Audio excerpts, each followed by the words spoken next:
This is the Vinnie White Show on In-Depth Radio, News Talk 1010. Good evening and welcome to a steaming pile of news wedged into a fat opinion omelette, rolled up with love and sprinkled with comedy, then smashed to bits and eaten by a dog called amateurism. This is the Vinnie White Show on News Talk 1010. My name is Vinnie White. What can I tell you? That's what you need to know. Where am I? This week, live from Barcelona. Yay! The same place where loads of people are being hospitalised by the police. I certainly know how to pick a damn fine vacation. Yeah, I'm alright, by the way. Oh, and thanks for asking. But there is loads of actually very interesting news from Barcelona, as I went out in the crowd today and found out what the hell is going on here. So I'll be putting that together for you later on. We will get a report on Barcelona. Coming up on the show, Barcelona, what's going on?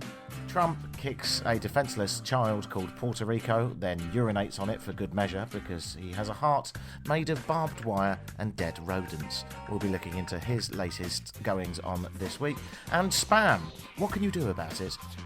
And are you getting a lot of it? All that coming up on Vinnie White Show, News Talk 1010. First though, I want to begin with a massive thank you to the Canadian police. Whether you're listening to this in Toronto or anywhere in Canada, of course you've probably heard that there is an investigation into possible acts of terrorism after multiple incidents in Edmonton last night. So to the cop that was doing traffic duties outside the stadium, I salute you, sir.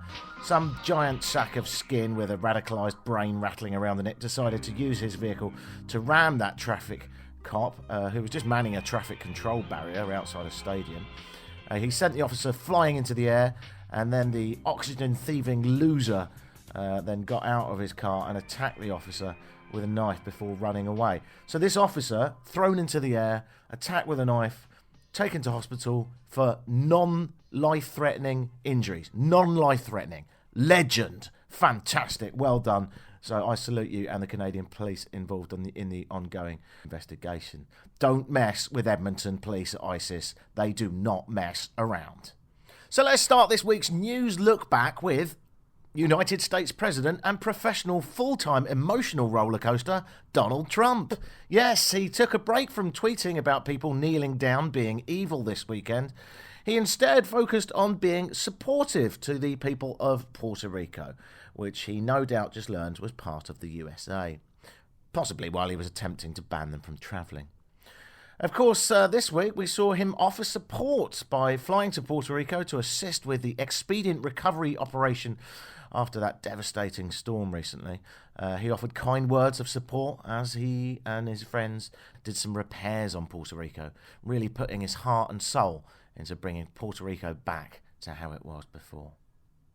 Or did he? I mean, did he though?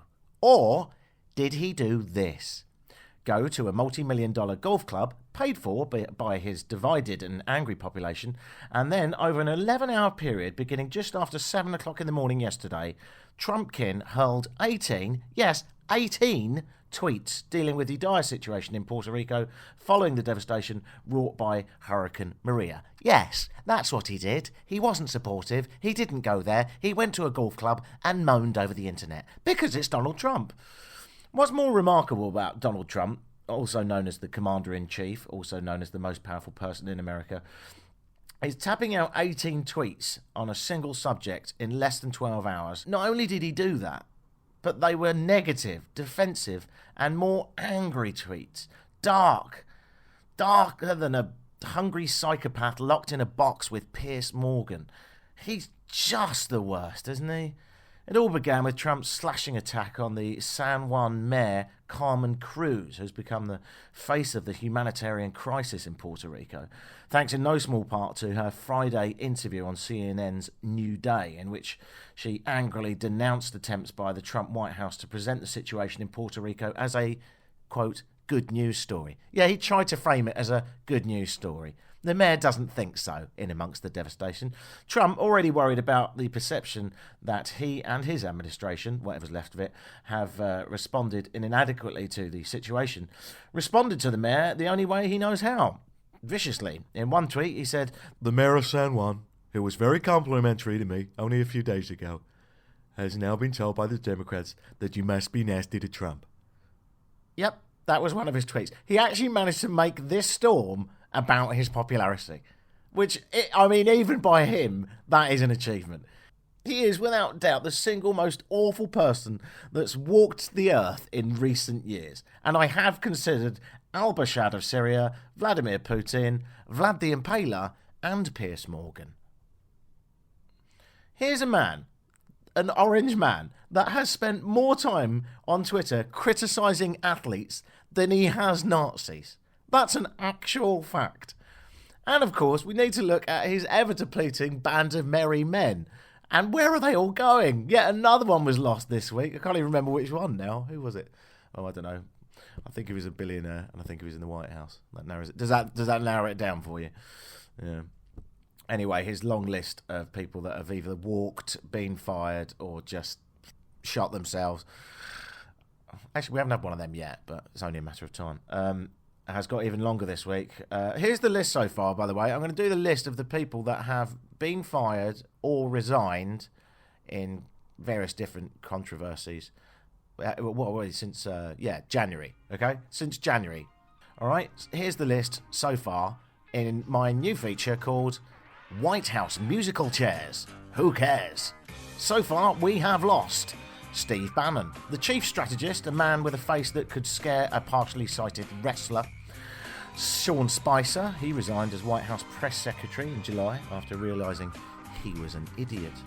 Anthony Scaramucci, the communications director, he was fired in July after just 10 days on the job, after he opened his mouth and realised he was incapable of using it properly. Reese Priebus, a man who couldn't seem to get a vacuum cleaner through the US Congress. James Comey, he was kind of like the thorn in Trump's fatty orange side. Michael Flynn, a man who was more in bed with Russia than a set of Russian pillows on a Moscow bed. Sally Yates, the acting Attorney General, she is no more. She was fired by Trump in January after she ordered Justice Department lawyers not to enforce his immigration ban. One of the few that he probably shouldn't have fired, actually. Michael Short, the senior White House assistant press secretary, that no one can remember because you're still thinking about Sean Spicer, and why wouldn't you? He was funny. Walter Shaub, I think it was. I never learned how to pronounce his name, actually. The head of the US Office of Government Ethics, because he made the mistake of having some ethics. Caroline Weil, she is no more. Trump's director of scheduling. She resigned in February after failing a background check. Or did he push her out because he likes organising his own schedule? On the toilet? Between angry, hate-ridden tweets? Probably. Robin Townley, an aide to National Security Advisor. This list is really long, isn't it? And Michael DeBrook, White House Communications Director in May. Thank God this list is over. And there's more coming, of course. It's almost as if he should have a TV show where he actually fires people. Yeah.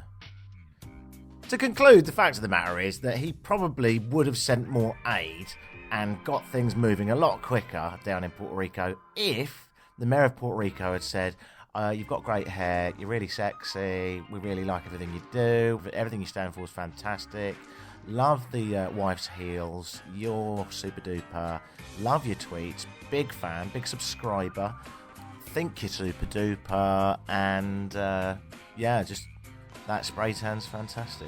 Couldn't possibly say a bad word about you, or indeed your fantastically well-run White House. Is there any chance you could send some aid down, and quite quickly, and don't let it sit at a port, because obviously we need to distribute it before cholera and typhoid set in. Is that all right? Great hair again, good suits. I mean, who does matching pants anyway? I love the two-tone that you do. I'm sure, even if it is an accident, it's a great one. You're super. Please send the aid. We're dying. I think that's the only way you can do it.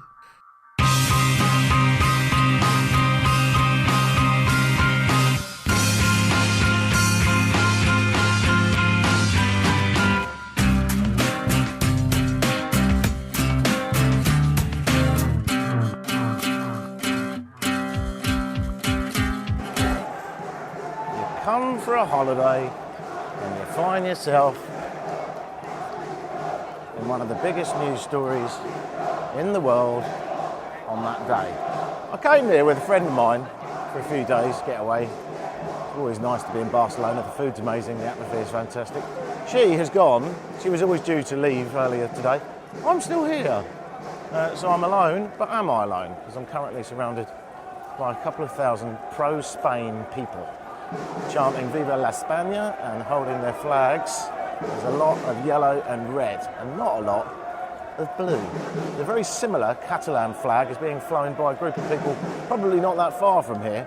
There's red, yellow with that blue little emblem on it and a star are the colours of Catalonia, and you see them all around Barcelona, and you don't actually see a lot of the Spanish flag. The general consensus, if this election was allowed to happen, is that most, I think it's fair to say, Catalonians want Catalonia to be its own independent state. It's got its own language, it's got its own identity, it's got its own culture, and arguably it used to be its own state a long time ago anyway.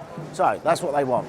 They want to be part of the EU, no doubt, but they don't want to be part of Spain. They feel like they make a lot of money, and a lot of that goes to Madrid and the rest of Spain and what have you. It's, on a Canadian term, it's probably a bit like Alberta wanting to leave because they've got an oil patch, although the oil patch here is like a tourism patch, and they reckon that a lot of it goes to Toronto and they don't get very good services out of it. That's kind of the consensus that we're looking at here. Now these, the Viva la España pro-Remainers, are, as I say, the minority, but you wouldn't think that looking at them here. There's probably about 50 riot police vans behind me, and there's a lot of riot police around me, hence me sounding a little bit more full of trepidation than normal. And as I'm walking through the streets here of Barcelona, there is one question that's hanging in my mind. Why? What was the point in all this? What in God's name is going on? How did it come to this? Well, quite simply, the answer is this. They wanted to leave Spain, they wanted to vote on that, they wanted a referendum to work out exactly what the numbers are. Do we all want to leave? What are we going to do about it and when? So the Catalonian government said, well, let's all go to the polls and have a referendum. All you Catalonians can go, we'll do it in schools like a normal vote goes, we'll do it in public buildings, and we'll do it with ballot papers, usual shenanigans, right? And Spain said, no you won't, we will get a cruise ship full of police vehicles and police from around Spain, mostly Madrid, and we will come to Barcelona and we will shut down absolutely all of those polling stations and we won't let you vote. And if we have to use force, we will. And they are. Not here, thankfully, and I'm not going to be part of it, I hope, but today, so far, there are 38 hospitalised people as a result of the tensions and violence that's going on as the Spanish police are put in a very awkward position of trying to stop everyone voting. It's very awkward for them because a lot of them are Catalonian and a lot of the Catalonians, as we say, want to leave. So you have a very peculiar situation. In my humble opinion, as Kofi Annan, no, as Vinnie White, a man that doesn't know that much about it and clearly isn't Spanish, I would have to say this. Okay, so the vote was never going to work because it's unconstitutional. Madrid and the rest of Spain was never about to let Catalan leave. So let them vote. Because now it looks really bad. Because if there's one thing you don't want, it's images of the police holding back old people that have waited for this day all their lives, sometimes with questionable violence, and giving Spain a bad name. It shouldn't have come to this. The money that's been poured into it, of just getting these troops, I suppose I could call them, here, all levels of police, just to try and secure Barcelona and the rest of Catalan. It didn't have to be this way, and it could get even nastier. As tensions rise throughout the evening, some of these marches, this one being pro-Spain, as I mentioned, could end up bumping into the pro-Catalan march, and that could get messy. So let's hope that it doesn't come to any more violence, but it just seems a complete a waste of money, time and resources for them to police an event that they could have allowed. It is a democracy. You don't have to allow the result of that referendum. In my opinion, they should have allowed it because it's happening anyway, and it's happening in a really messy way. However, having said that, it is quite interesting because Barcelona is full of tourists. So what you tend to find is a lot of very bemused South Koreans wandering around with bags thinking, I didn't know about this. And it all looks a bit scary. But being Spain also, you couldn't possibly shut the bars. They're all open, and many people are just enjoying a beer and looking on rather in wonder at what on earth is going on. This is Vinnie White from News Talk 1010, live from Barcelona in Spain. Or, if you want, this is Vinnie White from News Talk 1010, live from Barcelona in Catalonia. You decide. They're trying, and it isn't going very well. This is Vinnie White live from Barcelona in Spain for News Talk 1010 Toronto, and you were just listening to a report there from earlier today. Now, I'm in a studio and all very safe and sound here in Barcelona, but you know what? I don't think I'm going out. Things have gone from bad to worse since I filed that report, and now we've got reports of 500 or so people being injured as the police have become heavy-handed, and frankly, if you want a bit of an opinion on this, bloody stupid. Handling people as if they're pieces of meat, throwing them around, women and older people as well. Absolutely unbelievable scenes here as I check the news here, held up in a studio with a cup of tea. It's a tough life being a journalist. I'm really on the front lines. Really sad stuff actually, as we see so much police. I'm going to call it violence and brutality because they are clearly heavy-handed. From the videos I've been watching from the safety of this studio, it's absolutely undoubtable to me that there was absolutely no reason to use that amount of force. As you can hear, it's kicking off outside, and even though the thick walls of this studio, I certainly won't be venturing out, even though I'm getting quite hungry. But don't worry, there's a mini bar. I was beside myself, and then... Well, found that little puppy and everything's going to be A-okay. Now then, let's continue and try and hear things from both sides. I interviewed two people. One is pro-Remain. He wants Catalonia to remain part of Spain. And one is pro-exit, or what would you call it? Kexit? I guess. Sounds a bit sexy. So here they come. Two interviews back to back. The for and the against. Hello, this is Vinnie White coming live from a square in central Barcelona, and I'm in front of a sign that says more democracy, and the man next to me is an English speaking gentleman who will help me explain what's happening. First of all, hello, what's your name? My name is Lluís, L-L-U-I-S. It's a Catalan name. And I presume you're a Catalan man. Yes, I am. So tell me, what seems to be the problem here at the moment, and what's the political situation? Yeah, now the situation is more than 50% of population of Catalonia want to vote, but in Madrid, in the central, they don't want to vote. They don't like we vote. So this opposite on us. So we have some problem. We won't be independent, separate of the rest of the Spain, just for culture. For language, we speak another culture, but basically for economic situation. I am economics, I study economics in university. 20% the GDP Spain is in Spain is from Catalonia. But you know what happened with the money we collect by that? We send to Madrid and then Madrid back to money, but not all the money. So we have a public hospital, a public school, with no good high quality. Why? Because no investment enough money. So if the money, we keep all the money, we can invest and we can progress more, and we can go faster than now, economic speaking. In Europe, as a country, as your own country. Yeah, I've been in New Zealand. New Zealand, 3 million, and very developed country. Scandinavian, very developed. Holland, very developed. Why no Catalonia? Why Madrid don't let us just give all change? One thing the Spanish government may say to you is, we understand your position, we understand that you want autonomy, we've given you some autonomy, we let you fly your flag, we've given you a small amount of parliament, but really, we built you an Olympic stadium, we've given you stuff. What would you say to that? No. The Olympic Stadium and many things with all money, not with the Spanish money. They say, but it's wrong. Right. It's wrong. It's lie. They lie. Men and women just live together. But someday you wake up and you don't feel love. You don't feel anything for the next person.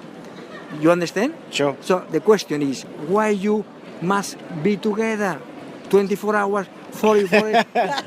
No. I'm not sure if that's a fair metaphor. Let's imagine you're the woman, Catalonia is the woman, Sí. and Spain is the man. Sí. I think the man still loves the woman, but I'm not sure the woman loves the man. Yes. See. If not because the women have another man. No. Yeah. Don't have. Oh, another woman. Okay. You've drawn a lot of attention to yourself today. You've got a sign that says, yes, I am Catalan in bold capital letters. You have a large sign that says Catalonia is an oppressed nation. Keyword there, nation, because you want it to be a nation. And also you're head to toe in red paint, which makes it look like you've just been attacked. But No. So just for the people listening to this, you're quite striking. You forgot, it's a metaphor. It's the suffering of the people of Catalonia. But pain. you haven't suffered any violence. This makes it look as if Spain is literally beating you. Yeah, metaphoric. Okay. Well, it does work because I'm talking to you. Yeah. Juries, thank you for talking to me today and News Talk 1010 in Toronto. Do you have any lovely words for the people of Canada? Oh, Canada. I've been in Canada. I love Canada. Oh, good. It's my second country. New Zealand first and Canada second. Ah, that's not bad. Well, I presume Spain is first, or should I say Catalan is first? Yeah. All right, take care, my friend. The problem in Catalonia is because government of the Catalonia is like to separate Catalonia from Spain and have a new country. Yeah. But it's illegal because in the constitution of the Spain it say it's not permit a referendum. Yeah. Illegal. Many people in this country have many relation with Catalonia and other places of Spain. Many families is broke and fight for this situation. Sí. And it's not good. Catalonia is very important for Spain because it have many industrial and a big port, many tourists. Historical is very important for Spain. Very good English as well. Thank you so much. That's very, very good of you. Thank you too. You're listening to Vinnie White live in Barcelona for News Talk 1010. And just a quick mention, because I know it's been quite negative listening to all these reports of all the violence and all the horribleness that is going on here in Barcelona. I just want to say one thing that I think is really important for North Americans to remember, and that's this. No matter what you read or what images you see about Barcelona today and the forthcoming day, no matter what you've listened to on this radio show and what I've talked about and how dodgy it could sound, let's not forget that no one, as far as I know, and I hope I'm right on this, no one was really hurt today outside a polling station. That was the whole thing. If you're in a polling station, if you put yourself at risk for whatever political belief, as the Catalonians are entitled to do, that was where the risk was. There were not muggings, there were not attacks, these were not terror-related. It was just police brutality practised completely unfairly on Catalonian people. It does not reflect on any trip that you could take or will take anytime soon. Spain is brilliant. Barcelona in particular is utterly exquisite. It has a beautiful beach. The food is exceptional. The people are so hospitable, Catalonians and the rest of the Spanish, no matter where you are in Spain. It is unbelievably safe. It's cheap. The wine's fantastic. You can come here from loads of different European countries for about 40 Canadian dollars, which is just an absolute giveaway. And when you're here, things are reasonably cheap and just incredibly tasty. They know how to party all night long. The history is surrounding me every day.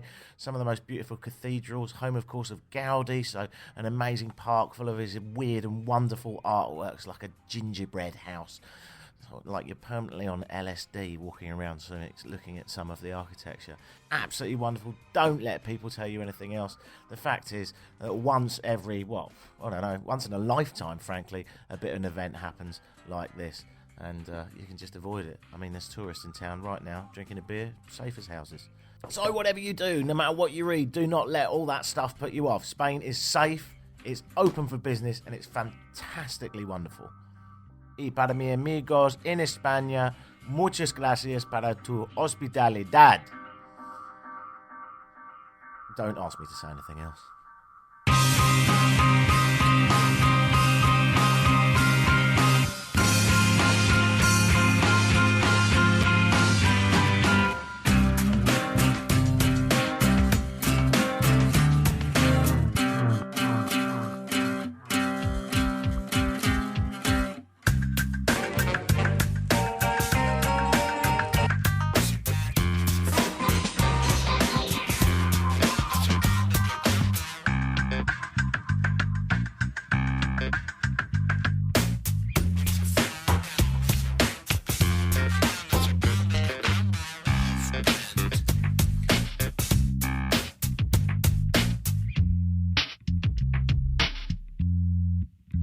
Good evening, you're listening to News Talk 1010. My name is Vinnie White. This is the Vinnie White Show. You can download it if you like and listen to it as a podcast.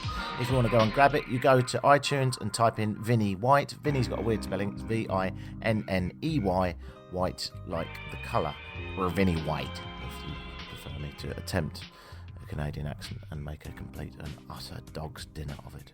Vinnie White. Doesn't sound right.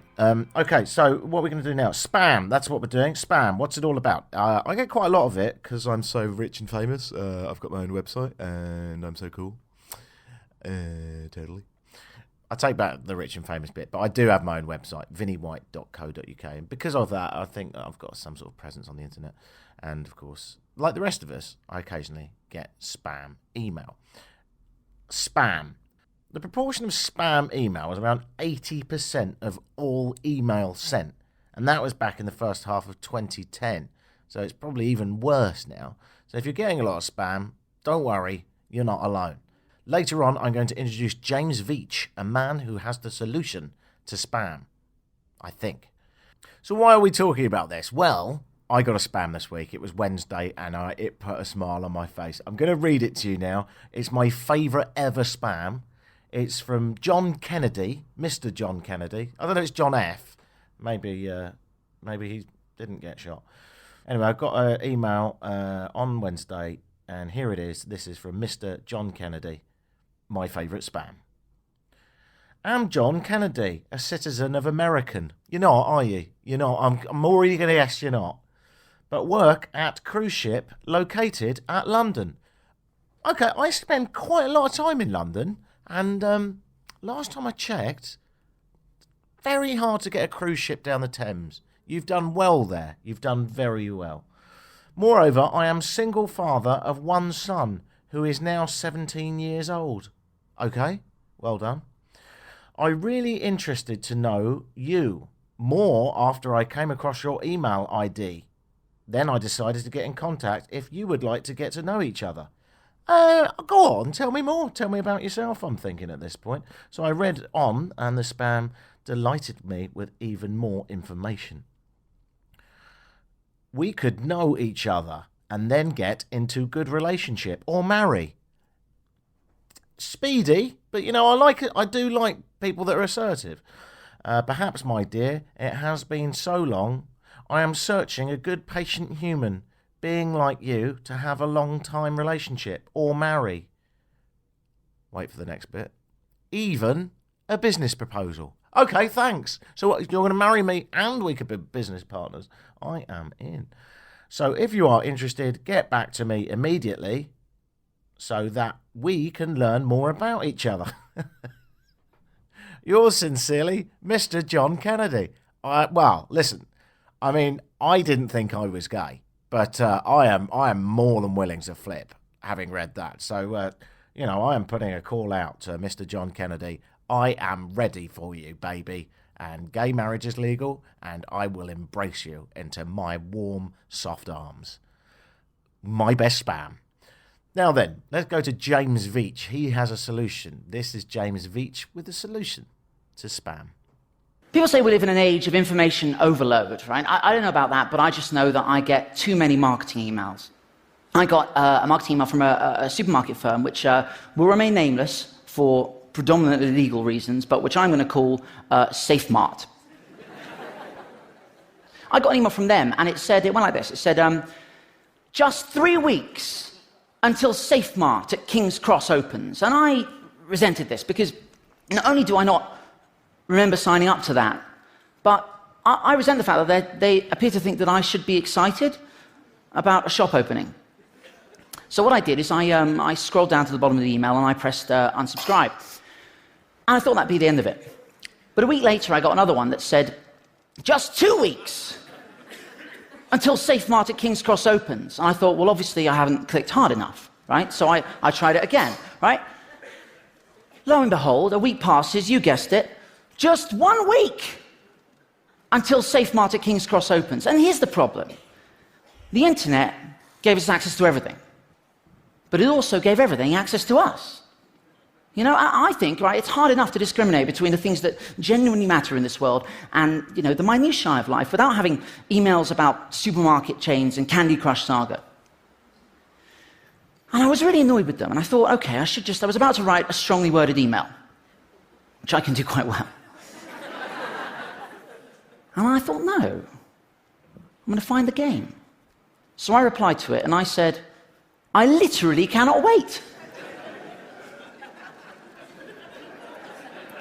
What do you need from me? They got back to me, this guy called Dan said, hi James, I've asked a colleague to help me with your query. Like it needs help. I said, what's the plan, Dan? I'm thinking fireworks, bouncy castle. I'm not sure what you mean.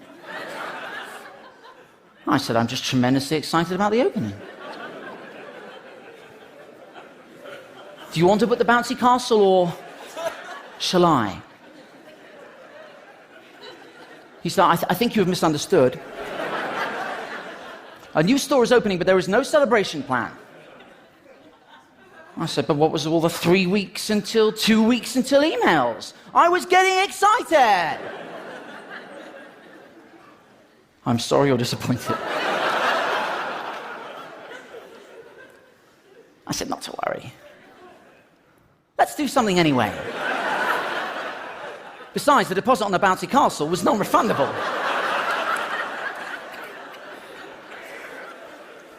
If we don't use it, we're out a few £100, Dan. He said, Mr. Veach, I'm not responsible for anything you have ordered. I said, let's not get into who did what. Bottom line, you and I are in this together.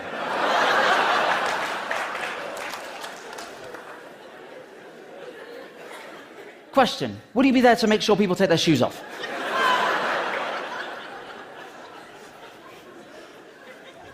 And I'll be honest, then my relationship with Dan deteriorated somewhat because the next email I got was this. Thanks for your email, your case number is... Oh, it's outrageous. I said, Dan? And I was just like, this is terrible. All I'm doing is collecting case numbers. I said, D-Dog? The store is now open. I said, but Dan, I must have wondered why there was no bouncy castle. And so what I did is I have a little email auto-replier program. And what I did is I set it up so every time it receives an email from SafeMart, it just pings one back, right? So I set it up, and it says, thanks for your email, your case number is, and then it has a little formula that I wrote to up the case number every time. And I put it on the server and set it running. I'll be honest, guys, then I forgot about it. I checked back on it the other day, and it appears there being a number of emails going back and... We're on 21,400. It gives me an immense sense of satisfaction to know that these computer programs are just going to be pinging one another, you know, for eternity. Thank you. Thank you, guys.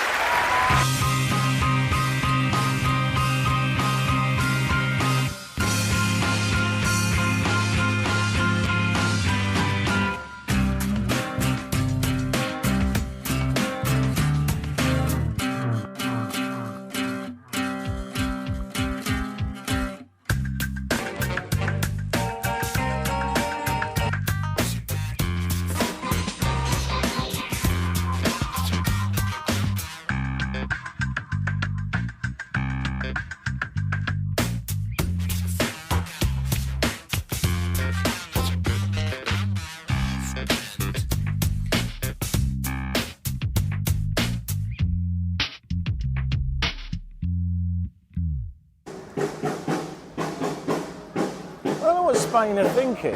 I don't know why they think this problem's suddenly going to go away just because they've decided that they're going to police the polling station and not allow people to vote on the referendum that they've organised. So, like, it's not going to happen. Basically, what will happen, as far as I can see, is that these people aren't going to be allowed to vote, so they'll do another referendum soon. Or perhaps the Catalonian regional government will say, well, you know what, we counted enough votes, and we can see from this that clearly people want to leave, so we're now going to organise being our own country, sovereign nation, and doing all the things that we have to do to leave Spain. So either way, the Spanish government isn't going to win. There's no way this problem is going away. That was my thoughts here in Barcelona earlier on today, and it's got a lot worse since then. Bit of a war zone out there, so it's just me nursing the minibar in a studio. Tough life, tough life. Let's talk about spam again and put Spain to bed for a minute. Thank you so much, by the way, to Colleen, who emailed me to say, Vinny, you think you get a lot of bad spam? Then check this out. And she forwarded me an email that she got recently as a spam. It dates back about a month ago. One of my favourite spams. I really love it. Good work on this one. It's from some weird random address that's incredibly long. And it says, hello, my friend. I'm ready to kill myself and eat my dog. Why don't you look at the medicine prices here? And then there's a hyperlink. It says, they're very good prices. Look, the site. My dog and I are still alive. Smiley face. Nice spam. Good work there. Great writing skills. Love what you did. Now, we've talked about Spain. We've talked about Edmonton. We've talked about Donald Trump. And we've talked about spam. But have we talked about photos on canvas? Oh my God, I love one. Well, then you can have one. If you're in Toronto and you want a cheap canvas from a company that's definitely not in any way affiliated with me, then why not go to mrphotocanvas.com. That's mrphotocanvas.com. Nice and tasty canvases. Actually, you don't eat them. I don't know where I got that from. Sexy looking canvases. Well, it depends on the subject matter that you print, but you get the idea. They're just really good. Oh, good quality canvases. Go to mrphotocanvas.com, have a look at the instructions on the site and the unbelievable cheap prices. Oh, actually, and also, since I'm really doing the plug, they are really cheap because they're 50% off if you come and pick up your canvas. And if you do that, pay on pickup. Oh my God, I might as well give them away. The solution in Toronto for canvas printing your artwork, your photos on canvas. Oh, yeah. Oh, no, hang on. That guy's got that slogan. Oh, yeah. I can't use that one. You know, the guy that ran... If you're listening in Toronto, you'll know it's the guy that seems rather obsessed with greed, but he tends to sort of jangle jewellery. And as he does it, he says, oh, yeah. I can't actually remember what it's advertising. Oh, yes, I can, but I'm not going to say because I don't want to give him free advertising. Speaking of which, would you like to buy some advertising? Go to iHeartRadio.ca and follow the links. You can advertise on News Talk 1010. Very corporate that, wasn't it? Very, very corporate. All right, well, I think I'm going to say sayonara, well, at least hasta luego, hasta mañana. No, hasta próximo semana. See you next week. I don't know how you speak Spanish, evidently. I'll be back on your radio 9 o'clock next week to insert some sort of nonsense quite abruptly into your ears in a slightly opposing way. You've been listening to News Talk 1010. You can indeed, as I already banged on about, download the podcast at vinnywhite.co.uk, but I'd rather you carried on listening to News Talk 1010. David Eddy's next, he's fantastic. And there's all kinds of other, I nearly said DJs, but they're not really DJs, announcers that you should tune into, like John Moore, Jim Richards, and all of them peeps. Okay? All right, always a pleasure, never a chore. I will stay alive. You try and do the same. Speak to you next week. Ta-da for now.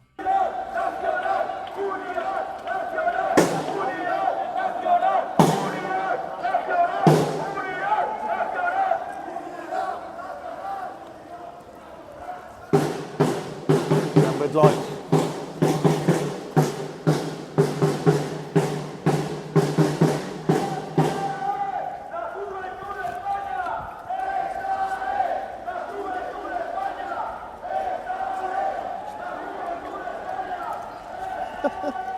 It's one of the weirdest things I've ever seen because this is completely unofficial. There's no planned route. I'm getting out of it because it's completely unofficial. There's no planned route.